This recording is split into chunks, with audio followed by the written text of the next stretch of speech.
The Pittsburgh Steelers just turned the AFC on its head in one night, and nobody outside that building was truly ready for what they pulled off.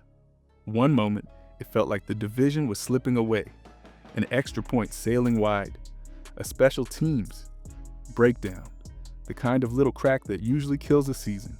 Then out of nowhere, this offense, this quarterback, this locker room, grabbed the game back and slammed the door in Baltimore while the entire conference watched. That is not just a wild finish. That is the start of a completely different story about who this team is and what they might be about to do. For months, people said the Steelers' offense was the weak link, just good enough to survive, not good enough to scare anyone. Then you see Aaron Rodgers in the biggest moment of the year, calm in the pocket, going to 9 different targets, ripping throws on 3rd and long, and hitting Calvin Austin for the route that everybody will remember. You see Jaylen Warren and Kenneth Gainwell dragging tacklers, turning simple runs into statement plays, setting a tone that this line is no longer a problem. It is a weapon. You see a reshaped receiver room where Adam Thielen, Pat Freiermuth, and Calvin Austin keep the chains moving even without DK Metcalf on the field. And now the scary part is that DK is about to walk back into this group right as the playoffs start. On the other side of the ball, the identity is just as loud. Cam Hayward, playing like every snap might be his last in this league, TJ Watt and Alex Highsmith turning pressure into game-changing plays, Nick Herbig flashing in limited chances, a defense that might bend for a deep shot but never breaks in the moment that decides everything. Put all of that together, and you do not just have a fun win over a rival, you have a division crown, a home playoff game against CJ Stroud, and a top-tier Texans defense. And a real question hanging over the AFC about whether this team is just getting warmed up to see how real that threat is. You have to go back through the chaos of that Ravens game and look at how it actually unfolded, drive by drive, mistake by mistake, and then the snap where everything flipped. But before we get into that, hit that like and subscribe button for more Steelers and all the NFL content. Can we hit 200 likes on this video? The Pittsburgh Steelers were one bad snap away from watching their whole season crack in Baltimore. And in the middle of it, nobody could even breathe long enough to see it clearly. Every time they grabbed a little control, the Baltimore Ravens yanked it right back with a deep shot or a return that punched the crowd in the chest. Lamar Jackson kept testing the edges of the pocket, testing the coverage, looking for that one mistake that would bury Pittsburgh in front of the entire AFC North. What nobody talks about is how close this game came to tilting permanently toward Baltimore long before that final kick sailed offline. Early on, it felt like a script the Steelers have seen too many times.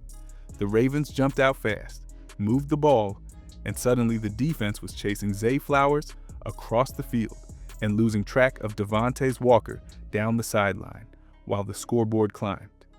Then the response started to build. Jaylen Warren lowered his shoulder through first contact. Kenneth Gainwell slipped out of the backfield and turned simple throws from Aaron Rodgers into lifelines. Adam Thielen and Pat Freiermuth kept finding soft spots in coverage just long enough to stop drives from dying. Yet every time Pittsburgh seemed to settle, Baltimore answered again, with Isaiah Likely making circus catches over the middle and the Ravens crowd roaring like the game was already finished. When Calvin Austin finally sold that stick route, snapped upfield, and left Chidobe Awuzie grabbing at air, it felt less like a miracle and more like the only way this insane tug of war could end. What made the night so tense is that both teams knew exactly what was at stake, even when the score was close and the clock still generous. A slip from Chris Boswell, a coverage bust, a missed tackle in space against a runner as physical as Derrick Henry. Any one of those moments could have turned a division title into a cold flight home with nothing. Instead, the Steelers walked out of that storm with the Ravens stunned, the North locked up, and a locker room that had just proven to itself it could live in that kind of chaos and still finish. The crazy part is this: that game was not just drama for the highlight reel. It was the moment where the offense and the line and the backs quietly changed who they were, and you only see that when you slow the film down and study what this group did snap after snap. If you slow the tape down instead of just watching the highlights, you can see the moment this Pittsburgh offense stopped looking fragile and started looking dangerous. It begins up front. Dylan Cook is no longer just surviving. At left tackle, he is beating rushers to spots, landing his hands first and staying patient when they try to spin back inside. On the other side, Troy Fautanu has settled in, trusting his feet instead of grabbing, which lets Aaron Rodgers climb in the pocket instead of bailing early.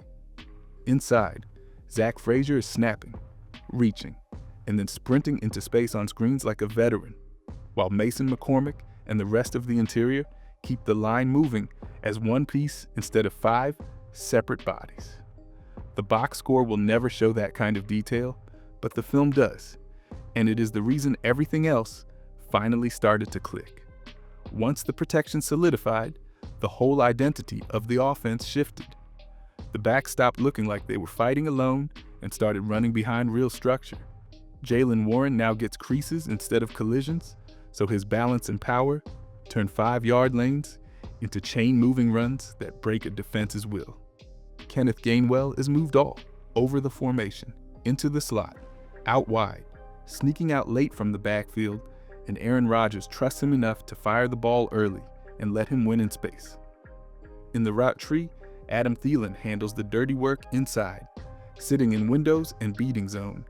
Pat Freiermuth threatens the seams in the goal line, and Calvin Austin forces safeties to respect the vertical shot, even when he is just selling an underneath break. The beauty of it is that all of this came to life without DK Metcalf on the field, which means when he walks back into the huddle, he pulls coverage away from everyone else, and the same concepts become even harder to stop. The end result on film is a group that does not need perfection to hurt you. It just needs a handful of snaps where timing and trust line up. Long scoring drives are built from simple calls that look the same before the snap, but punish different weaknesses after it. And that is exactly what you want when the weather is cold and the games are tight. Aaron Rodgers no longer has to play hero ball every down. He simply has to read leverage, hit the open man, and let his line and backs carry the weight until it is time to rip a throw only he can make. That kind of balanced attack changes how opponents call a game. It forces them to respect the run, stay honest against play action, and hold up in coverage for longer stretches, which sets the stage for something else entirely, a defense that can smell fear and close the door the moment an offense hesitates. What changed everything for this Pittsburgh defense was not a wild hit or a lucky bounce. It was how calmly the front handled the biggest moments when the pocket started to shake. You watch Cam Hayward on that key rush, eyes locked on Lamar Jackson, hands fighting through traffic, never out of control, just waiting for the throw to leave. The tip is not an accident. It is timing and discipline. And when the ball floats up, TJ Watt explodes through the air like he has been waiting all week for that exact gift. Plays like that reset an entire sideline. Suddenly the crowd noise flips. The Ravens offense feels every set of eyes on them, and the Steelers know that one smart rush can steal a drive before it ever truly starts. Snap after snap, you can see how coordinated this group has become. Alex Highsmith is not just flying upfield, he is setting edges so the rush can fold around him, forcing quarterbacks to step into help instead of escape into space. Nick Herbig comes in fresh and brings a different tempo, knifing inside or looping around, just when protection starts to lean toward TJ Watt. Inside, Derek Harmon and Keanu Benton fight for ground so the linebackers can stay clean, and that lets the secondary trust the call instead of panicking. When Joey Porter Jr. crowds a release, when Jalen Ramsey disguises his leverage until the last instant, when Kyle Duggar flies downhill at the snap, it all works because they know the ball is coming out faster than the offense wants. That is not chaos. That is a plan that finally fits the people running it. Now that same front gets a very different test. A young star like CJ Stroud, who loves to hold the ball and hunt for big throws. Behind a Houston line that has had shaky stretches and now has to block in freezing air against a rush that smells every hesitation. The Ravens game proved this defense can create the one turnover, the one sack, the one tipped ball that tilts a tight contest. But the matchup with the Texans asks a new question. Can they squeeze a timing offense for 4 full quarters, make C.J. Stroud impatient, and turn a careful unit into one that finally makes the mistake Pittsburgh has been waiting for? People keep talking about the home crowd, the cold, the magic of playoff nights in Pittsburgh, but the thing that can flip this whole wildcard story is wearing a Houston helmet on defense. This is not a soft unit that leaks yards and hopes C.J. Stroud bails them out. This is a front that lives in your backfield, with Will Anderson and Danielle Hunter screaming off the edges, Sheldon Rankins and Tommy Togiai grinding inside, and linebackers like Azeez Al-Shaair and Henry To'oTo'o flying to the ball.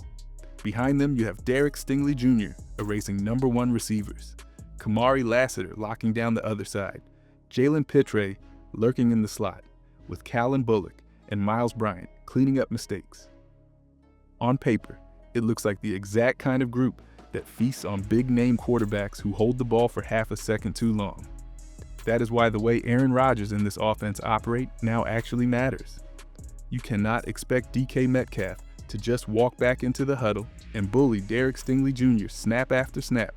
That is a heavyweight fight where both sides are used to winning. The real stress point is everywhere else. If Adam Thielen keeps punishing the soft spots inside, if Calvin Austin keeps selling short breaks before snapping, vertical. If Pat Freiermuth keeps threatening the seams, Houston cannot send help everywhere. Add in Jaylen Warren and Kenneth Gainwell catching swings and screens before those edge rushers can even turn the corner. And suddenly, that terrifying front has to play on its heels instead of sprinting downhill. This game is going to expose whether the timing we saw against Baltimore was a one-night surge or the new standard. All of that is happening in weather that bites your fingers. Under lights that have seen Pittsburgh win again and again on Monday nights, while visiting teams from warm cities try to adjust breath by breath. The Texans' defense is built to shut the door on sloppy offenses. But this version of the Steelers is walking in with rhythm, variety, and a quarterback who has seen every coverage twist in the book. If they can move the ball against this kind of resistance, if they can finish drives instead of settling, then the conversation stops being about matchups and starts being about something bigger. The pressure on Mike Tomlin to finally turn regular season belief into January proof. The Pittsburgh Steelers are not just playing the Houston Texans, they are dragging almost a decade of unfinished business into that stadium with them. And a lot of it lands right on Mike Tomlin's shoulders. This is a coach who has stacked season after season with double-digit wins, kept this team in the mix, while other franchises hit reset over and over, and now has another banner year with Aaron Rodgers guiding the offense. At the same time, the drought in January is real. Fans feel it, players hear it, and every time the word playoffs comes up, somebody brings up how long it has been since the city celebrated a win after Wild Card Weekend. That mix of respect and impatience is heavy, and this game is where it all collides. What makes this moment so intense is how Tomlin got here. He has navigated stretches with Kenny Pickett, Mitch Trubisky, Mason Rudolph, Justin Fields, and Russell Wilson, all while the offense hovered in the middle of the league, never truly explosive, never completely broken.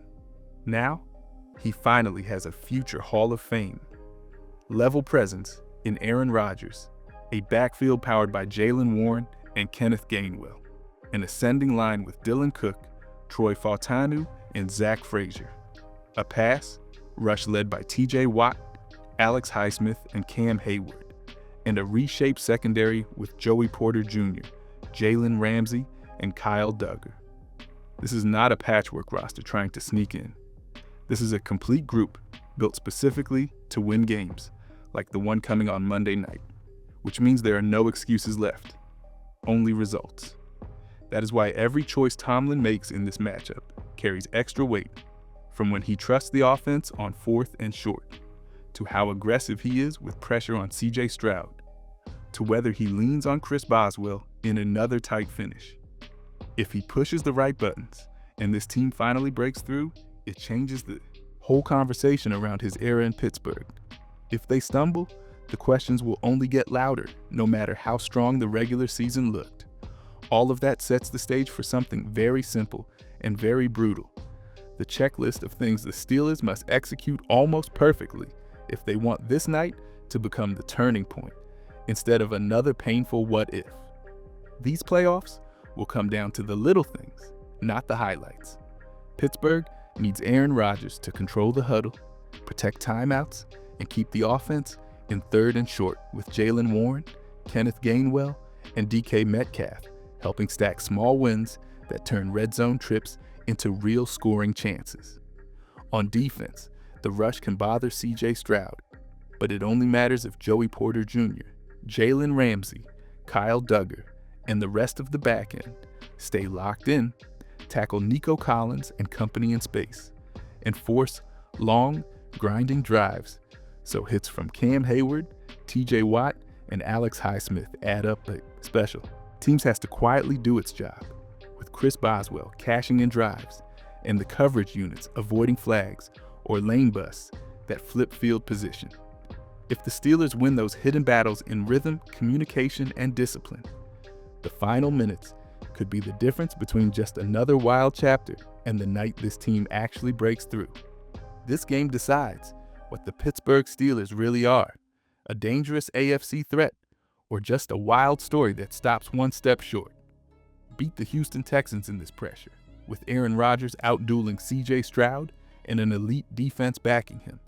And suddenly teams like Kansas City and Buffalo have to take them seriously, while veterans like Cam Hayward and TJ Watt, plus the rising core of Jaylen Warren, Kenneth Gainwell, Calvin Austin, Dylan Cook, Zach Frazier, and Joey Porter Jr. finally get proof this window is real. Lose, and it feels like another season that peaked in Baltimore and leaves months of questions about whether this group is built to win in January or just entertain. Every decision from Mike Tomlin, every kick from Chris Boswell, and every response to a big CJ Stroud play will show exactly which version of the Steelers just walked onto that field.